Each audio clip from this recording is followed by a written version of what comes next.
Aloha. I'm joined today by Chad Blair, and we're going to be talking about the elections. So the field has pretty much well been set for who's going to be running.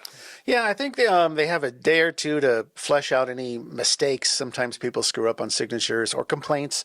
If somebody files a complaint, I haven't seen anything yet. But right now, I believe it's 279 people have filed in the local, state, and county elections, as well as the federal elections for the state of Hawaii, and we'll have the primary just 2 months away on August 10th. Right. So what do you see? I mean, that doesn't sound like that's a huge number of people that are running. You know, I have to credit Patty Epler, my editor, who was helping me look over the names because we have our own primary ballot that we run, an unofficial one. And she's like, boy, it seems like there's less than there was 2 years ago. I said, really? And sure enough, went back and counted, and Blaze Level, our colleague, helped check out as well, about 50 less candidates than there were just 4 years ago. That would have been the last comparable election, right? A presidential election, same races, not the governor's race. And sure enough, there were 50 less, out of 279. That's a big percentage. Why that is, I don't know. Blaze speculated that part of it is social media. In this day and age, putting yourself out there, you can really get slammed. But I will say this, a lot of people actually pulled papers to run and ended up not filing. Even some of them down to the last minute. On the other side, one or two jumped in at the last minute too. I suppose you could argue that people are happy with their representatives. I don't know, but given all the concern about corruption and so forth, one might think it would bring forth a new fresh blood. Right. And so many of these candidates are running unopposed.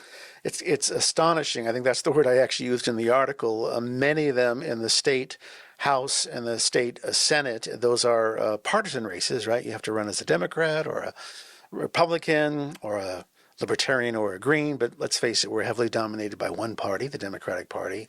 There are some Republicans, but I don't have the number exactly on the top of my head, but at least a handful of them, not only are they unopposed in the primary, they have a clean ride all the way to the November 5th general election. So they don't even, one could argue they don't even have to campaign. They've got it down cold. Right. So we aren't going to be really watching those races. A couple of them. But, yeah. Not those I particular would hope that those weren't the ones. That's a fait accompli. But what are the ones where there are actually people competing against each other? What are the ones that we're looking at? Yeah, the most interesting race features Scott Psyche. He's the House Speaker. He's been there for 30 years. He's been Speaker for the last 6 or 7. But for the last 2 primaries, he's been challenged by Kim Koko Iwamoto. Now, this is a district that covers Kaka'ako and downtown Honolulu and Ala Moana, so it's a lot of condos. It's transient. But Kim Koko Iwamoto has come within 170 votes out of something like 6,000 or 7,000 cast in knocking off Scott Psyche. Now, mind you, you don't run for Speaker of the House. That's something your colleagues will decide. But Psyche could very well lose his job if his opponent is able to come that close again. So I would call that really the marquee race. Right. What are some of the other ones that you're looking at? Well, it's interesting. We're not looking really so much at the U.S. Senate or the U.S. House of Representatives. They tend to generally draw a couple of good candidates, but really it looks like it's going to be a cakewalk for Mazie Hirono and Jill Takuda and Ed Case, mayor of Honolulu. We thought that was going to be an interesting race. It was only 4 years ago that Rick Blangiardi had a very crowded, contentious, competitive primary, and he even had a runoff. So that's not up there as well.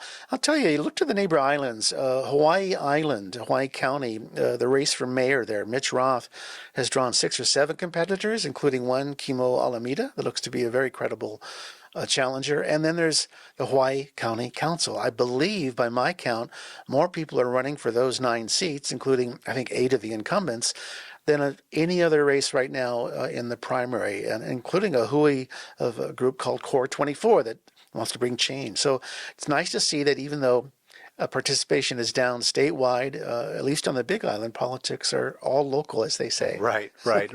So that's looking to other places, for some of these races. Right. Is that going to draw a lot more people to the polls, you think? I don't know.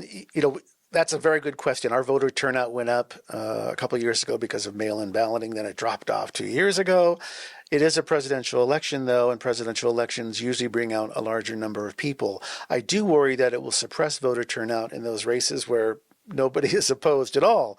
But I would like to think that on places like Hawaii Island or even Maui County, which has some pretty good races as well, that folks are going to show up. Even here on Oahu, there's at least one city council race, Esther Kia Ina's, that's being contested. But Steve Alm, the prosecutor, unopposed, prosecutors on the Big Island, prosecutors on Kauai, unopposed. I fear that turnout, which has always been rough here, may drop again.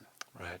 Well, Chad, we'll keep on, reading you and seeing like these little angles that we should be paying attention to. Really appreciate you filling us in on what's going to be happening with these elections. Thanks, Naka. Anytime. Sure thing. And for more on this, of course, go to civilbeat.org.